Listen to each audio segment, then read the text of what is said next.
एक बार फिर से आप सभी का स्वागत है मेरे प्यारे दोस्तों आपके अपने यूट्यूब चैनल पर। मेरे प्यारे दोस्त, अगर आप में फर्स्ट ईयर में हैं और आपने गृह विज्ञान ले रखा है तो इस वीडियो को पूरा देखिएगा, क्योंकि वीडियो में जो है काफ़ी ज़्यादा मज़ा आने वाला है और वीडियो आपके लिए काफ़ी ज़्यादा इंपॉर्टेंट भी होने वाला है। इंपॉर्टेंट इसलिए होने वाला है मेरे प्यारे दोस्त, क्योंकि हम बात करने वाले हैं गृह विज्ञान के पेपर नंबर 1 के बारे में, जिसका नाम है आहार एवं पोषण विज्ञान। ठीक है, उसमें आज की आपकी ये दूसरी क्लास होने वाली है। इसमें आज हम चर्चा करने वाले हैं दूसरे प्रश्न के बारे में।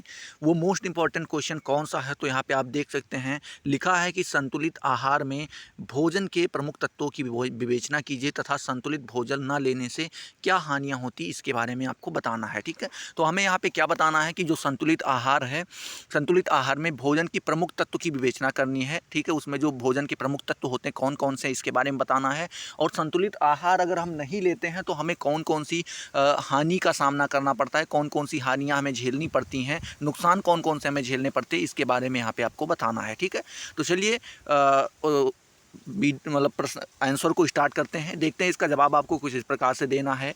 पहले तो हेडिंग आपको डालना है संतुलित आहार में भोजन तत्व। ठीक है, ये आपको हेडिंग होनी चाहिए।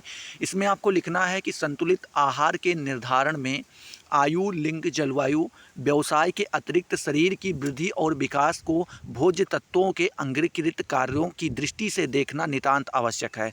मतलब कह रहे हैं कि जो आपका संतुलित आहार है, इसका निर्धारण करते समय हमें पहले देखना चाहिए कि किस आयु का बालक या बालिका है। ठीक है, उसकी आयु, उसका लिंग, वो बालक है या बालिका है, जलवायु कैसी है वहाँ की, व्यवसाय के अतिरिक्त उसके शरीर की वृद्धि और विकास को, उसकी शरीर और वृद्धि को, विकास को भोज्य तत्वों के अंगीकृत कार्यों की दृष्टि से देखना नितांत आवश्यक हो जाता है। ठीक है, आगे यहाँ पे आपको उसके आगे दूसरी हेडिंग डालनी होगी का नंबर डाल के कि ऊर्जा प्रदान करने वाले प्रमुख भोज्य तत्व। ठीक है, क्या ऊर्जा प्रदान करने वाले प्रमुख भोज्य तत्व कौन कौन से हैं, तो पहले यहाँ पे आपको नंबर 1 पे डालना होगा श्वेत सार। ठीक है, श्वेत सार के बारे में जानते हैं।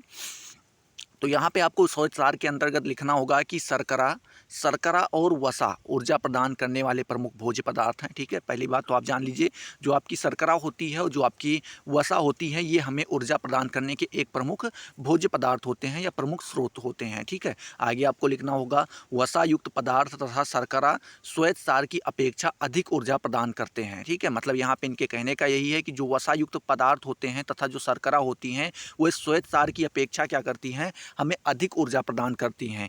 एक औसत ठीक है, वसा 250 कैलोरी और 1 औंस शर्करा 171 कैलोरी तथा 1 औंस श्वेतसार 70 से 100 कैलोरी उष्णता प्रदान करते हैं। यहाँ पे आपको डिफरेंस देखने को मिलता होगा कि यहाँ पे कह रहे हैं 1 औंस वसा अगर आप खाते हैं तो वो उसमें आपको जो है 250 कैलोरी ऊर्जा मिलती है। अगर वहीं पे आप 1 औंस शर्करा का सेवन करते हैं तो 171 कैलोरी ऊर्जा मिलेगी, और अगर आप श्वेतसार का 1 औंस श्वेतसार का सेवन करते हैं तो 70 से 100 कैलोरी ऊर्जा आपको प्रदान होगी। ठीक है, आगे आपको लिखना होगा परंतु श्वेतसार अन्य दो भोज्य तत्वों की तुलना में सर्वाधिक कैलोरी जुटाता है। मतलब कह रहे हैं कि जो श्वेतसार होता है, ये जो अन्य दूसरे हैं शर्करा और वसा, इनकी अपेक्षा देखें तो ये जो है अधिक, सर्वाधिक मतलब सबसे ज़्यादा क्या करता है, कैलोरीज को जुटाता है। आगे आपको लिखना होगा इसका प्रमुख कारण यह है कि श्वेतसार सर्वाधिक मात्रा में प्रयुक्त किए जाते हैं। मतलब कह रहे हैं जो श्वेतसार होता है इनको हम अधिक मात्रा में प्रयोग करते हैं।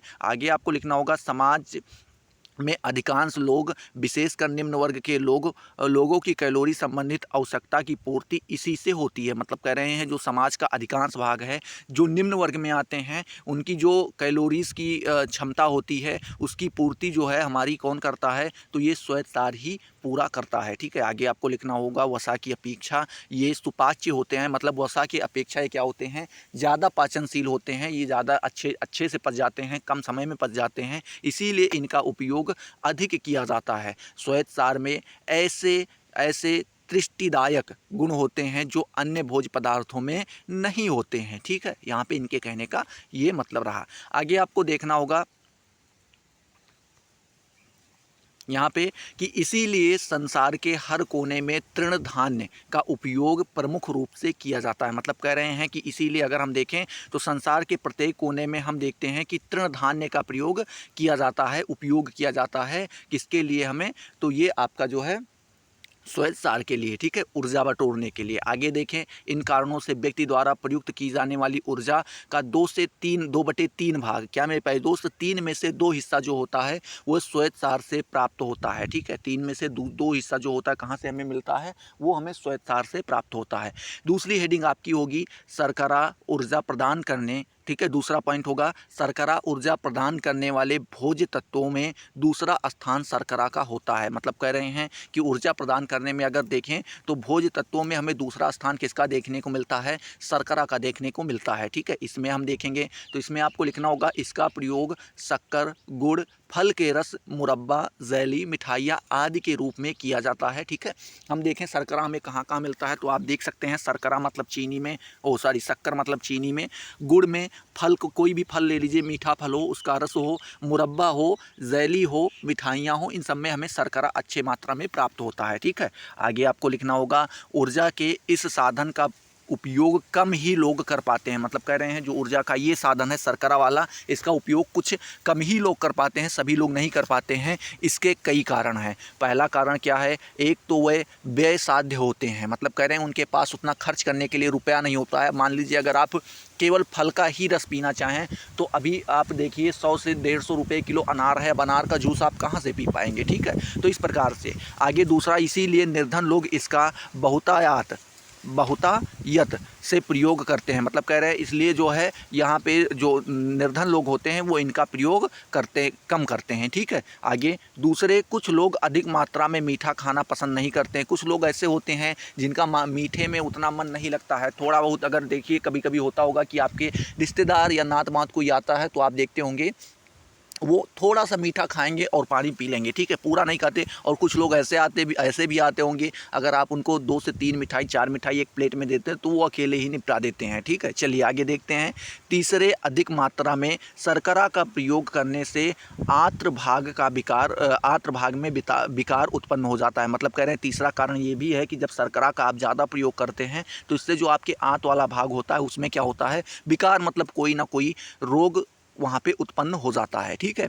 चलिए तीसरी हेडिंग आपकी वसा होगी। यहाँ पे लिखना होगा कि ऊर्जा प्रदायक तीसरा भोज्य वसा है। मतलब कह रहे हैं कि जो हमें ऊर्जा प्रदान करता है उसमें जो तीसरे स्थान पे आता है वो आपका वसा आ जाता है। पहले पे आपका क्या आया था मेरे प्यारे दोस्त, तो पहले पे आपका श्वेतसार आया था, दूसरे पे आपका शर्करा आया था और तीसरे पे आपका वसा आया है, ठीक है। इसमें आपको लिखना होगा मक्खन, वनस्पति तेल, पशु की चर्बी, ठीक है, मरमरीन आदि के रूप में वसा ग्रहण की जाती है। मतलब कह रहे हैं इन सारी चीज़ों में जो है हमें वसाएं मिलती हैं। जो इन चीज़ों का सेवन करते हैं उनके अंदर वसा की मात्रा अच्छी खासी पाई जाती है। वनस्पति का तरल तेलों की अपेक्षा मांस चर्बियों का प्रयोग अधिक लाभदायक होता है। मतलब कह रहे हैं कि वनस्पति का जो तरल तेल होता है, जो आप जैसे सोयाबीन का तेल हो गया, आप रिफाइंड वगैरह बहुत सारी चीज़ें जो होती हैं आप खाते हैं, तो उनकी अपेक्षा अगर देखें तो जो जानवरों की चर्बियां होती हैं, ठीक है, जो मांसल होती हैं, उनका प्रयोग करने पे आपको उनसे ज़्यादा, तेलों की अपेक्षा ज़्यादा आपको वहाँ पे वसा प्राप्त होता है, ठीक है। आगे आपको लिखना होगा क्योंकि वह अधिक ज्वलंत गुण युक्त होते हैं तथा इनमें विटामिन ए और विटामिन डी की अपेक्षाकृत अधिक विद्यमान रहते हैं। मतलब कह रहे हैं क्योंकि ये क्या होते हैं, अधिक ज्वलंत गुण होते हैं, मतलब ये जल्दी पच जाते हैं और क्या होते हैं, इनमें विटामिन ए और विटामिन डी की अपेक्षाकृत अधिक विद्यमान होते हैं, ठीक है। ज़्यादा विटामिन ए और विटामिन डी ज़्यादा पाई जाती है। आगे आपको लिखना होगा वसा क्षुधानाशक, क्या मेरे प्यारे दोस्त, वसा क्षुधानाशक पूर्ण दुष्पाच्य होती है। मतलब यहाँ पे कह रहे हैं कि जो वसा होती है ये क्या होती है मेरे प्यारे दोस्त, ये बहुत देर से आप एक अगर सरल भाषा में कहें तो बहुत ज़्यादा समय लेता है पचाने में। अगर आप वसा का सेवन ज़्यादा करते हैं तो पाचन शक्ति जो आपकी है वो काफ़ी ज़्यादा समय लेती है इन चीज़ों को पचाने में, ठीक है। ये आगे आपको लिखना होगा, इसीलिए इसका उपयोग कम मात्रा में ही किया जाता है और यही कारण है कि इसका उपयोग जो है हम कम मात्रा में करते हैं, ठीक है। चलिए आगे यहाँ पे आपको लिखना होगा, एक प्रौढ़ व्यक्ति को स्वयं के शरीर के भाग के प्रति पाउंड के लिए 4 से 6 ग्राम तक कार्बोज, ठीक है, उसकी संपूर्ण कैलोरी का 50 से 60% तथा 1 से 2 ग्राम तक वसा उसकी संपूर्ण कैलोरी का 30 से 40% तथा 1/2 से 1/4 2 ग्राम तक प्रोटीन, क्या मेरे प्यारे दोस्त, 1 या 1 से 1/2 मतलब आधा प्रोटीन, उसकी संपूर्ण कैलोरी का 10 से 15% की आवश्यकता होती है। मतलब कह रहे हैं कि जो एक प्रौढ़ व्यक्ति होता है मेरे प्यारे दोस्त, उसका जो खुद का शरीर होता है, स्वयं के शरीर के भाग के लिए उसको जो है कह रहे हैं कि 6 ग्राम तक कार्बोज चाहिए, जो उसके शरीर का भार होता है मेरे प्यारे दोस्त, ठीक है। संपूर्ण कैलोरी का कितना, कम से कम 50 से 60% चाहिए।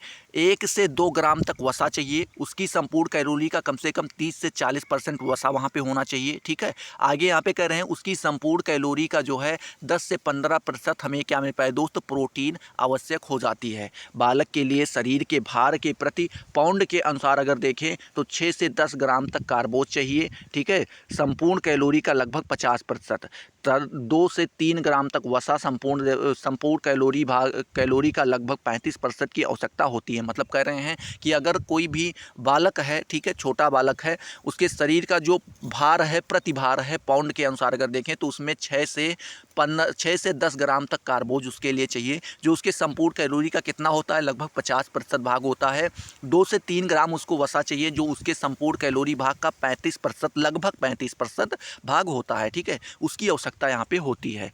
दूसरी हेडिंग आपकी यहाँ पे आ जाती है वृद्धाकारक क्षति पूरक, क्या मेरे प्यारे दोस्त, वृद्धाकारक क्षति पूरक एवं शरीर निर्माणक तत्व, ठीक है। इसमें आपका पहला हेडिंग क्या आ जाता है, खादोज, क्या आ जाता है मेरे प्यारे दोस्त, खादोज आ जाता है। तो इसमें हम देखते हैं पहला यहाँ पे आपको जो खादोज हेडिंग है, इसमें आपको लिखना होगा इस वर्ग के अंतर्गत खादोज लवण, ठीक है, खादोज लवणों का अत्यधिक महत्वपूर्ण स्थान है। मतलब कह रहे हैं यहाँ पे जो है आपका खादोज लवणों का जो अत्यधिक महत्वपूर्ण स्थान किसके अंतर्गत दिया गया है, तो इस वर्ग के, मतलब कौन से वर्ग के अंतर्गत, तो जो ये आपका वृद्धि कारक, क्षति पूरक एवं शारीरिक निर्माणक तत्व है। वृद्धि कारक का मतलब हुआ जो आपकी शरीर ग्रोथ करती है, या मान लीजिए आपने कहीं पे ज़्यादा काम किया, या ज़्यादा आप चले, या आप कहीं पे सुबह सुबह मान लीजिए दौड़ने भी जाते हैं, तो आपके शरीर की कई सारी चीज़ें जो होती हैं, ठीक है, कोशिकाएं वगैरह ये हो जाती हैं, कहीं कहीं पे आपको नष्ट होती दिखाई देती, तो उनका नया निर्माण होता है। शरीर का आपका निर्माणक में ये सारी चीज़ें क्या करती हैं, आपकी सहायक होती हैं, ठीक है। चलिए आगे आपको लिखना होगा कि खाद्योज पदार्थ मांसपेशीय तंतु कोष रक्त पाचक रस व जीवन रसों की उत्पत्ति कर शरीर निर्माणक का कार्य करते हैं। मतलब कह रहे हैं जो खाद्योज पदार्थ होते हैं ये मांसपेशीय तंतु, कोष रक्त जो रक्त कोष होता है, पाचक रस व जीवन रसों की उत्पत्ति करके शरीर का क्या करते हैं, निर्माण का कार्य करते हैं, ठीक है। आगे आपको लिखना होगा शारीरिक क्रियाशीलता के परिणाम स्वरूप क्षतिग्रस्त, क्या मेरे पास दोस्त, क्षतिग्रस्त कोषों तंतुओं का पुनर्निर्माण तथा नष्ट हुए कोष जल की पूर्ति हेतु खाद्योज पदार्थों के आहार में सम्मिलित किया जाना नितांत आवश्यक है। जीवन के कुछ ऐसे विशेष स्थितियां भी होती हैं जिनमें इन तत्वों की आवश्यकता विशेष रूप से उत्पन्न हो जाती है। क्या हो जाती है मेरे भाई दोस्त, कह रहे हैं कि जीवन की कुछ ऐसी स्थितियां भी होती हैं जहां पर इनकी क्या होती है, आवश्यकताएं विशेष रूप से उत्पन्न हो जाती हैं, ठीक है। उदाहरण के लिए यहाँ पे आपको कुछ चीज़ें दी भी गई हैं, जैसे यहाँ पे आप देख सकते हैं गर्भावस्था, ठीक है, स्तनपान अवस्था, तीव्र वृद्धि की अवस्था, घाव हो जाने अथवा जल जाने की अवस्था। मतलब कह रहे हैं जब कोई स्त्री गर्भावस्था में होती है या कोई स्तनपान कराती, मतलब छोटा बच्चा है उसको दूध वगैरह पिलाती है। तीव्र वृद्धि, जब कोई बालक तीव्र वृद्धि कर रहा हो, मतलब एक अपनी उम्र से ज़्यादा लंबाई हो जा रही हो, उसकी चौड़ाई हो जा रही है, तीव्र वृद्धि कर रहा हो, या कहीं पे उसको घाव हो गई हो, तो वहाँ पे ये काफ़ी ज़्यादा आपके लिए आवश्यक हो जाता है। स्त्री को गर्भावस्था और स्तनपान में सामान्य स्थिति की अपेक्षा अधिक खाद्योज पदार्थ युक्त की आवश्यकता होती है। मतलब कह रहे हैं कि जो स्त्री गर्भावस्था में होती हैं या किसी बच्चे को दूध पिला रही होती हैं, तो उस समय जो सामान्य अवस्था होती है उनसे ज़्यादा उन्हें खाद्योज युक्त पदार्थों की आवश्यकता पड़ती है। इन अवस्थाओं में स्त्री को 70 से 100 ग्राम तक खाद्योज प्रतिदिन मिलना चाहिए, ठीक है। आगे यहाँ पे लिखा है कि उसके आहार में दूध तथा दूध से बने पदार्थ, अंडे, मांस, मछली, दाल, मेवे, संपूर्ण धान्य का समावेश होना चाहिए। वनस्पति खाद्योजों की अपेक्षा प्राणिज, ठीक है, क्या प्राणिज खाद्योज अधिक उत्कृष्ट होते हैं। यहाँ पे इनके कहने का मतलब ये है कि जब वो इन अवस्थाओं में हों तो उसको दूध से बने पदार्थ, जैसे कि आप कह सकते हैं खोया, पनीर, ठीक है, दही, इन सारी चीज़ों को, दूध भी दे सकते हैं, अंडे दे सकते हैं, मांस मछली, दाल का सेवन ज़्यादा कराएं, मेवे का, ये सारी चीज़ों का सेवन उसे ज़्यादा करवाना चाहिए। ठीक है, चलिए दूसरी हेडिंग आपकी यहाँ पे होगी अवस्था अनुसार खाद्योश। क्या मेरे प्यारे दोस्त, अवस्था के अनुसार खाद्योश का प्रयोग। इसमें हम देखते हैं जन्म से किशोरावस्था तक, किशोरावस्था के समाप्त होने तक की अवस्था तीव्र वृद्धि की अवस्था होती है। मतलब कह रहे हैं जब बालक जन्म लेता है और उससे जब तक वो किशोरावस्था के आखिरी चरण तक नहीं पहुंच जाता है, उस समय तक वो काफ़ी स्पीड में क्या करता है, ग्रोथ करता है। शैशवा अवस्था में दूध के रूप में 90% आहार खाद्योज युक्त रहता है। मतलब कह रहे हैं कि जो छोटा सा शैशवावस्था, मतलब जब चल फिर नहीं पाते हैं बच्चे, छोटे से लेटे रहते हैं, तो उस समय जो दूध होता है उसके रूप में उन्हें 90% आहार जो है खाद्योज युक्त रहता है। ठीक है, आगे देखते हैं, यहाँ पे लिखना होगा यह खाद्योज प्राणिज होता है। किशोरावस्था में 70 ग्राम की मात्रा में प्रतिदिन खाद्योज मिलना चाहिए। मतलब कह रहे हैं जब बालक किशोरावस्था में पहुंचता है तो उसको 70 ग्राम की मात्रा में जो है प्रतिदिन खाद्योज उसे मिलना चाहिए। इसका लगभग 58% प्राणिज खाद्योज होना चाहिए। ठीक है, यहाँ पे कह रहे हैं कि इसका लगभग 58% कौन सा होना चाहिए, प्राणिज जो है खाद्योज होना चाहिए। चलिए आगे देखते हैं।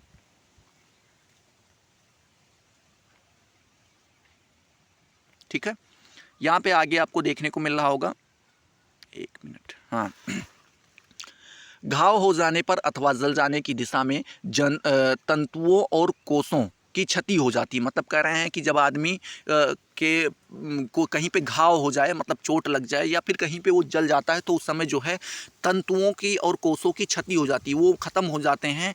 इनकी पूर्ति हेतु अतिरिक्त मात्रा में खाद्योज की आवश्यकता होती है, और अगर इनकी आपको पूर्ति करनी है तो उसमें आपको अधिक मात्रा में जो है खाद्योज की आवश्यकता पड़ेगी। इसी प्रकार खाद्योज व खाद्योज व पदार्थों का शरीर निर्माणक, क्या मेरे प्यारे दोस्त, इस प्रकार खाद्योज व पदार्थों का शरीर निर्माणक, वृद्धि कारक एवं क्षतिपूर्वक, क्या मेरे प्यारे दोस्त, क्षतिपूरक के रूप में संतुलित आहार में अत्यधिक महत्वपूर्ण स्थान है। 2 से 3 ग्राम तक खाद्योज संपूर्ण कैलोरी, लगभग 15% की ऊर्जा प्रदान करने के लिए आवश्यक होती हैं। ठीक है, चलिए आगे आपको तीसरी हेडिंग देखने को मिलती होगी। तीसरी हेडिंग यहाँ पे है खनिज लवण। ठीक है, इसमें हमको देखना होगा कि खाद्योज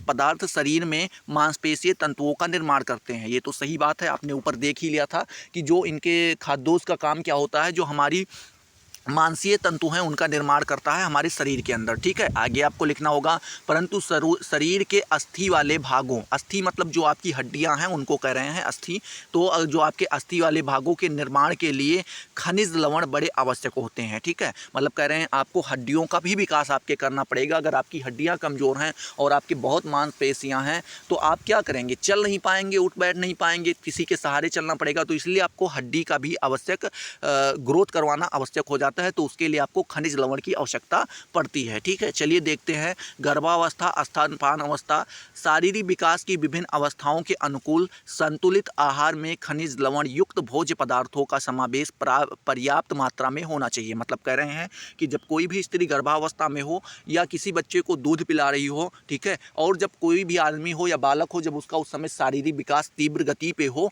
तो उस समय उसको क्या हो, अच्छे खासे मात्रा में जो है खनिज लवण युक्त भोज्य पदार्थ की आवश्यकता पड़ती है। ठीक है, आगे आपको लिखना होगा वृद्धि विकास एवं क्षतिपूरक। क्या मेरे प्यारे दोस्त, वृद्धि विकास एवं क्षतिपूरक कार्यों को संपन्न करने के लिए महत्वपूर्ण योगदान प्रदान करने के अतिरिक्त खनिज लवण रक्त के उचित संगठन, पाचक रसों व जीवन के रसों के उपयुक्त संगठन हेतु भी संतुलित आहार में इनकी उपस्थिति अनिवार्य है। ठीक है, कैल्शियम, लौह लवण, phosphorus, iodine, chlorine, magnesium, potassium, sulphur, तांबा आदि प्रमुख खनिज लवण युक्त भोज्य पदार्थ को आहार में होना चाहिए। ठीक है, तो ये यहाँ पे आपको बता रहे हैं क्या क्या चीज़ें, तो यहाँ पे आप देख पा रहे होंगे कैल्शियम, लौह, फास्फोरस, आयोडीन, क्लोरीन, मैग्जीन कह रहे हैं मैग्नीशियम, पोटेशियम, सल्फर, तांबा, ये सारी चीज़ें जो है उसके भोज्य पदार्थ में नॉर्मली पाई जानी चाहिए, जो खनिज लवण युक्त भोज्य पदार्थ होते हैं। चौथी हेडिंग आपकी यहाँ पे कैल्शियम दी गई है। क्या दी गई मेरे प्यारे दोस्त, कैल्शियम दी गई है। तो कैल्शियम में देखते हैं कैल्शियम की उचित मात्रा प्राप्त करने हेतु आहार में दूध, कंद और जल वाली सब्जियाँ, मांस, भोज्य पदार्थ, फल तृण, धान्य, शर्करा आदि का प्रयोग करना चाहिए। मतलब कह रहे हैं जो आपको कैल्शियम प्राप्त करना हो उचित मात्रा में तो आप दूध का प्रयोग कर सकते हैं, कंद का, जल वाली सब्जियों का प्रयोग कर सकते हैं, मांस का, भोज्य पदार्थों का, फल का, तृण का, धान्य का, शर्करा का, आदि सारी चीज़ों का प्रयोग आप कर सकते हैं। ठीक है, आगे यहाँ पे आपको लिखना होगा दूध में कैल्शियम सर्वोत्तम मात्रा में पाया जाता है। सबसे अधिक जो है कैल्शियम कहाँ पे पाया जाता है तो आपको दूध में मिलेगा। इसीलिए शिशुओं, बालकों, किशोरों, गर्भवती स्त्रियों और माताओं को दूध पर्याप्त मात्रा में मिलना चाहिए। खेद है कि भारत में लगभग 1 औंस प्रति व्यक्ति के हिसाब से कैल्शियम प्रतिदिन मिल पाता है, जो कि अत्यधिक कम है। मतलब कह रहे हैं कि ये हमें देखने को मिल रहा है। भारत की ये अवस्था है कि यहाँ पे जो हमें आवश्यक होता है जो एक सामान्य उससे, तो हमें यहाँ पे क्या बता रहे हैं कि जो आपका 1 औंस प्रति व्यक्ति के हिसाब से यहाँ पे हमें कैल्शियम प्रतिदिन प्राप्त होता है, जो एक काफ़ी कम मात्रा है। ठीक है, चलिए आगे यहाँ पे आपकी 5वीं हेडिंग जो दी गई है मेरे प्यारे दोस्त वो दी गई है फास्फोरस। क्या दी गई है? फास्फोरस। इसमें देखें तो हम लिखेंगे कि अस्थि निर्माण के उद्देश्य से कैल्शियम के साथ साथ फास्फोरस का लिया जाना भी आवश्यक है। मतलब कह रहे हैं जो हड्डियों का निर्माण होता है इसके उद्देश्य से अगर देखें तो कैल्शियम के साथ हमें फास्फोरस भी मिलना एक आवश्यक हो जाता है। फास्फोरस के अभाव में कैल्शियम का भी उपयोग नहीं किया जा सकता। मतलब कह रहे हैं कि जब आपके फास्फोरस की कमी हो तो आपके लिए कैल्शियम कोई उतना महत्वपूर्ण मायने नहीं रखता है। भिन्न भिन्न अवस्थाओं में अस्थियों व दांतों का निर्माण करने की दृष्टि से विभिन्न अनुपातों में इन दोनों खनिज लवणों का समावेश अनिवार्य है। मतलब कह रहे हैं कि जो विभिन्न अवस्थाएं होती हैं उसमें जो अस्थियों का मतलब हमारी हड्डियों का जो निर्माण होता है, जो दांतों का निर्माण होता है, दांत का समझते हैं ना, वो भी एक प्रकार की हड्डी ही होती है, उनका निर्माण होता है। इस दृष्टि से अगर देखें तो हमें दोनों लवणों कौन कौन से फास्फोरस और क्या मेरे प्यारे दोस्त कैल्शियम, क्या क्या आपका यहाँ पे जो है कैल्शियम और फास्फोरस दोनों का जो है अनिवार्य रूप से होना आवश्यक पाया जाता है। ठीक है, आगे देखते हैं फास्फोरस संबंधित शारीरिक आवश्यकताओं की पूर्ति करने हेतु दूध का अधिक उपयोग किया जाना चाहिए, क्योंकि दूध में सर्वाधिक मात्रा में फास्फोरस मिलता है। इसके अतिरिक्त अंडा, मांस, दाल, मटर, सेम आदि द्वारा भी आहार में पर्याप्त फास्फोरस का समावेश किया जा सकता है। यहाँ पे कह रहे हैं कि सर्वाधिक मात्रा में हमें फास्फोरस दूध में मिलता है। बाकी और भी चीज़ें हैं जैसे अंडा हुआ, मांस हुआ, दाल हुआ, मटर हुआ, इन सारी चीज़, सेम हुआ, इन सारी चीज़ों में भी आप फास्फोरस की एक अच्छी खासी मात्रा पा जाते हैं। ठीक है, चलिए 5वीं आपकी जो छठी हेडिंग है वो क्या है मेरे प्यारे दोस्त? लौह लवण। क्या है मेरे प्यारे दोस्त? लौह लवण। इसके अंतर्गत हमें देखना रहता है कि लौह लवण का भी संतुलित आहार में आवश्यकता होती है। मतलब कह रहे हैं कि जो लौह लवण है इसका भी हमें संतुलित आहार में क्या होती है, काफ़ी ज़्यादा आवश्यकता देखने को मिलती है। यह लवण रक्त को, क्या मेरे प्यारे दोस्त, यह लवण रक्त को टिएग्लोबिन, क्या मेरे प्यारे दोस्त, टिएग्लोबिन युक्त रखता है तथा रक्त में लाल कणों का निर्माण भी इसी द्वारा होता है। ठीक है, मतलब कह रहे हैं जो हमारे रक्त के अंदर लाल कणों का मात्रा पाई जाती है वो हमें लौह के कारण ही देखने को मिलती है। ठीक है, अब यहाँ पे आपकी जो गा नंबर हेडिंग तीसरी आ जा रही मुख्य हेडिंग में, वो कौन सी है? संतुलित आहार में रक्षात्मक पोषक तत्व। ठीक है, रक्षात्मक मतलब जिसे आप एंटीबायोटिक कहते हैं, उसको यहाँ उसकी चर्चा यहाँ पे की जा रही है। इसमें देखें हम तो कह सकते हैं कि संतुलित आहार में रक्षात्मक पोषक तत्व की स्थिति अनिवार्य होती है। इस वर्ग के अंतर्गत vitamin A, B, C, D, E के सम्मिलित हैं। ठीक है, कौन कौन से? Vitamin A, vitamin B, vitamin C, vitamin E और विटामिन के, सारी चीज़ें क्या हैं यहाँ पे, ये सारी सम्मिलित हैं, जो कि आहार के पृथक पृथक, क्या मेरे पास दोस्त, पृथक पृथक का मतलब होता है अलग अलग अपना महत्व रखते हैं। ठीक है, आगे यहाँ पे आपको लिखना होगा इनके महत्व प्राप्ति के स्रोत, इनके हीनता जन्य रोग, क्या मेरे प्यारे दोस्त, जो इसकी प्राप्ति के स्रोत हैं, इनके हीनता जन्य रोग, विभिन्न व्यक्तियों को इनकी दैनिक आवश्यकता आदि की जानकारी होना आवश्यक है। ठीक है, मतलब कह रहे हैं कि इसकी कहाँ से हमें प्राप्ति होगी, प्राप्ति का स्रोत मतलब कहाँ से इन विटामिन का हमें मिलेगी कहाँ से, और उसके बाद इनसे हमें कौन कौन से रोग होते हैं इसके बारे में ये सभी व्यक्तियों को जानकारी होना आवश्यक है कि उसको दिन में या दैनिक आवश्यकता में कितनी विटामिन की, कौन कौन से विटामिन का प्रयोग करना चाहिए। ठीक है, आगे आपको लिखना होगा विशेषज्ञों के सुझाव के अनुसार अनुकूलतम शोषण, क्या मेरे प्यारे दोस्त, अनुकूलतम शोषण के लिए संपूर्ण कैलोरियों में से कम 50% सुरक्षात्मक भोज्य पदार्थ दूध, फल, साग, सब्जी, अंडे तथा फल आदि में से प्राप्त होना चाहिए। ठीक है, तो यहाँ पे ये आप देख सकते हैं। आगे देखते हैं हम लोग। आगे लिखा है कि परिवार के सदस्यों के लिए संतुलित आहार का आयोजन करते समय निम्नलिखित सिद्धांतों को दृष्टिगत रखना चाहिए। मतलब कह रहे हैं कि जो आपके परिवार के सदस्य हैं मेरे प्यारे दोस्त, उनके लिए जब आप एक संतुलित आहार का आयोजन करते हैं तो उस समय आपको कुछ बातों को ध्यान में रखना चाहिए। जैसे यहाँ पे पहली बात क्या बताई गई है? पहली बात आपको बताई गई है कि आहार में कार्बोज, वसा, खाद्योज, खनिज लवण, जल आदि विभिन्न भोज्य तत्वों का समावेश आवश्यकता अनुसार उपयुक्त अनुपात में किया जाना चाहिए।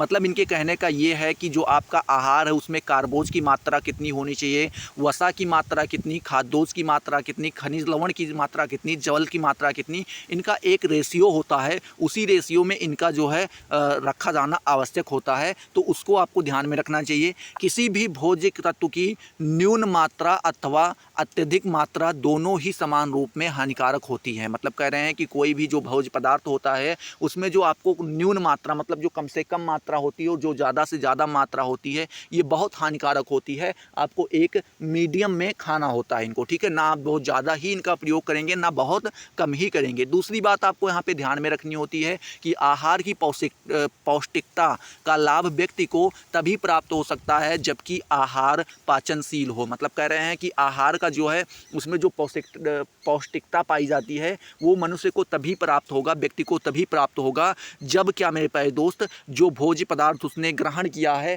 वो क्या हो, पचे। ठीक है, उसके पेट के अंदर वो चीज़ें बैठें, तभी वो सारी चीज़ें उसको उससे उन चीज़ों से वो लाभान्वित हो पाएगा। ठीक है, आगे आपको यहाँ पे लिखना होगा समुचित रूप।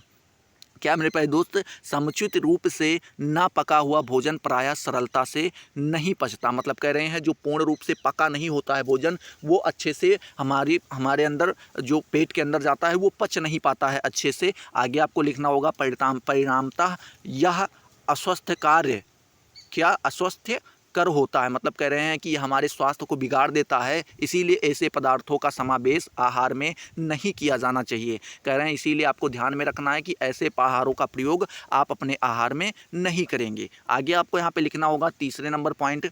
तीसरी बात यहाँ पे आपको ये ध्यान में रखनी होगी, वही आवार कह रहे हैं, सॉरी प्रोनाउंसिएशन में क्या हो रही है कि ज़्यादा बोलते बोलते कभी कभी हो जाता है कि चीज़ें डिस्टर्ब होने लगती हैं। ठीक है, तो वो अपने हिसाब से आप देखते रहिएगा।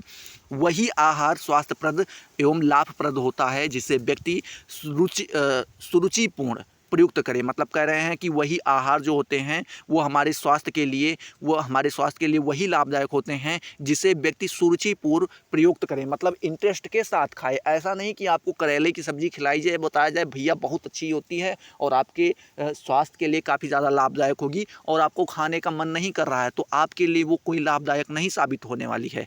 यदि एक ऐसा ही खाना प्रतिदिन खाने को दिया जाए तो उसको प्रति व्यक्ति की अरुचि उत्पन्न हो जाती है तथा अरुचि में खाया गया भोजन स्वास्थ्यवर्धक नहीं होता है, क्योंकि वह पाचन हेतु अपेक्षित रसों का स्वाद उत्पन्न करने में असमर्थ रहता है। आहार में प्रतिदिन परिवर्तन कर देना चाहिए, मतलब जो रोज़ है उसमें परिवर्तन कर देना चाहिए तथा इसके आकर्षण तथा मोहक बनाने का प्रयास करना चाहिए। मतलब यहाँ पे कह रहे हैं कि अगर आपको डेली कोई चीज़ पूरी सब्जी डेली दी जाए, पूरी सब्जी डेली दी जाए या पराठा ही डेली आप खाएं तो आपके अंदर उसके प्रति अरुचि पैदा हो जाएगी। मतलब आपका उसमें कोई इंटरेस्ट नहीं रह जाएगा। ठीक है, तो आपका जब कोई इंटरेस्ट नहीं रह जाएगा तो आपके अंदर से वो राल नहीं निकल पाएगी, और जब वो राल नहीं निकल पाएगी मेरे प्यारे दोस्त तो वो आपका जो है पाचन अच्छे से नहीं हो पाएगा। अभी आप देखें कि कोई खाना आपको देखे और एकदम मज़ा आ गया भाई, मुंह में हल्का हल्का पानी भी आने लगा। ठीक है, तो आप जब उन चीज़ों को खाएंगे तो क्या होगा मेरे प्यारे दोस्त कि आपके अंदर वो चीज़ें जाएंगी और अच्छे से पचेंगी भी। अब आप मान लीजिए आपके अंदर कोई इंटरेस्ट ही नहीं है और आप वो खाने को खा रहे हैं, तो आपके अंदर जब राल छूटेगी ही नहीं, वो खाना अच्छे से हमारे अंदर जाएगा तो वो पच नहीं पाएगा, तो उससे आपको कोई लाभ नहीं प्राप्त होने वाला है।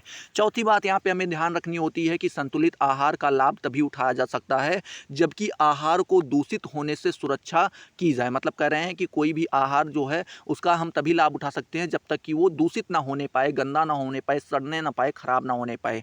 उसे मक्खियों, कीड़ों मकोड़ों, धूल तथा अन्य गंदगियों से सुरक्षित रखना चाहिए। बहुत समय तक रखे हुए रहने की से भोज्य में विषैलेपन उत्पन्न हो जाते हैं। ठीक है, मतलब कह रहा है कि यहाँ पे जब बहुत समय तक कोई भोज्य पदार्थ रखा रह जाता है तो उसमें विषैलापन पाया जाने लगता है। इसीलिए बासी व अधिक देर तक रखे गए भोजन का सेवन नहीं करना चाहिए। ठीक है, चलिए समझ पा रहे हैं ना आप।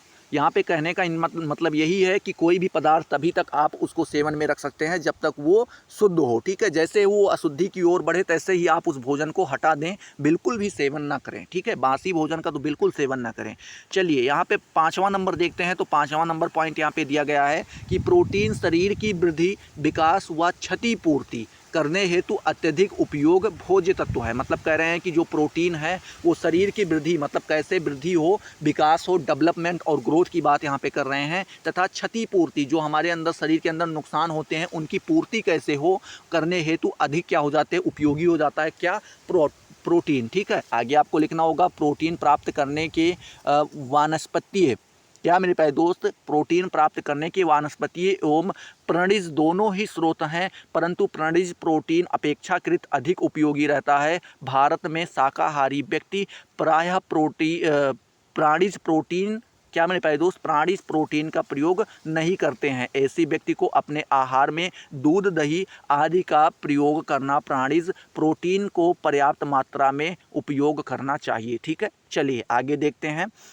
अगली हेडिंग आपकी होगी संतुलित भोजन ना लेने में से हानियाँ। ठीक है, ये आपकी आखिरी हेडिंग होगी क्योंकि वहाँ पे आपसे हानि के बारे में भी पूछा गया था कि अगर आप संतुलित भोज्य पदार्थ नहीं लेते हैं या संतुलित भोजन नहीं लेते हैं तो उनसे आपको कौन कौन सी हानियों का सामना करना पड़ेगा। तो ये आपकी आखिरी हेडिंग है। इसमें देखते हैं शरीर में रोग क्षमता शक्ति क्षीण हो जाती है। मतलब कह रहे हैं कि जो रोग निरोधक क्षमता, यहाँ पे पूरा नहीं लिखा गया है, रोग निरोधक क्षमता, जो आपके शरीर में रोग निरोधक क्षमता होती है, रोगों से लड़ती है। जैसे आप कभी कभी देखते होंगे कि आपको जुकाम या बुखार हुआ और ऑटोमेटिक वो ठीक भी हो जाता है, तो वो सारी चीज़ें क्या हो जाती हैं, कम हो जाती हैं और आप जल्दी बीमार होने लगते हैं, जिस कारण से प्रत्येक प्रकार के रोग पकड़ लेते हैं। ठीक है, दूसरा यहाँ पे आपको देखना है कौन सी हानि होती है कि शरीर की मांसपेशियाँ ठीक से विकसित नहीं हो पाती हैं। ठीक है, चलिए तीसरे नंबर पे यहाँ पे आपको देखनी पड़ती है तीसरी हानि, संतुलित आहार के अभाव में बच्चों का मानसिक विकास संतोषजनक नहीं हो पाता है। मतलब कह रहे हैं कि जब संतुलित आहार का अभाव रहता है, कमी रहती है, तो उसमें जो बच्चा होता है उसका जो मानसिक विकास होता है, सोचने की क्षमता होती है, वो क्या हो जाती है, कम हो जाती है। ठीक है, चलिए आगे देखते हैं। चौथा नंबर यहाँ पे आपको बताया गया है कि शरीर दुर्बल एवं पीला दिखाई देने लगता है। थोड़ी भी शारीरिक श्रम करने पर थकान का अनुभव होने लगती है। ठीक है, ये आपका चौथी हानि हो जाती है। पांचवी हानि आपको यहाँ पे देखने को मिलती है, शरीर का अपूर्ण विकास होता है, मतलब पूर्ण रूप से विकास नहीं हो पाता है और हर समय उसको आलस्य होती है, थकान लगी रहती है और नींद आती है। ये सारी चीज़ें यहाँ पे हमें देखने को मिलती हैं। तो आई होप ये सारी चीज़ें आपको क्लियर हुई होंगी। अगर क्लियर हुई तो फटाफट वीडियो को लाइक करो, अपने दोस्तों के साथ शेयर करो। अभी तक अगर आपने चैनल को सब्सक्राइब नहीं किया तो सब्सक्राइब करके बेल वाले आइकन को जरूर प्रेस कर दो, जिससे आपको सारी नोटिफिकेशन मिलती रहें और आप उनसे लगातार लाभान्वित होते रहें। तो चलिए अगले वीडियो में मिलते हैं नए जोश नए टॉपिक के साथ। तब तक के लिए जय हिंद, जय भारत।